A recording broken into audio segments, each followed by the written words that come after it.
আসসালামু আলাইকুম। আবার আসছি আপনাদের সামনে আরেকটা নতুন ভিডিও নিয়ে। আজকে দেখাবো 13 এমপিএস সকেট কীভাবে কানেকশন করতে হয়। প্রথম স্ক্রুগুলো লুজ করে নিছি। এখানে বক্সের মধ্যে যে তারটা দেখতে পাচ্ছেন এটা আছে ডিবি থেকে মেইন। তারের সাইজ হচ্ছে 4 mm ব্লু কালার, আর নিউট্রাল যেটা আছে এটাও 4 mm।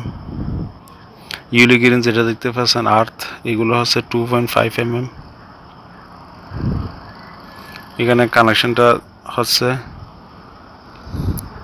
এখানে মার্কিং আছে ফেজ যেটা কানেকশন হবে ব্লু কালার, এটা হচ্ছে এল এর মধ্যে, এল মার্কিং আছে।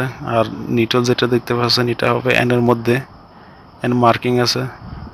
ইউলি গ্রিন যেটা দেখতে পাচ্ছেন দুইটা ওয়্যার, একটা আছে ডিবির থেকে আর একটা বক্সের থেকে দিছে কানেকশন স্ক্রুপের সাথে। এটা হচ্ছে সাইজ হচ্ছে 2.5।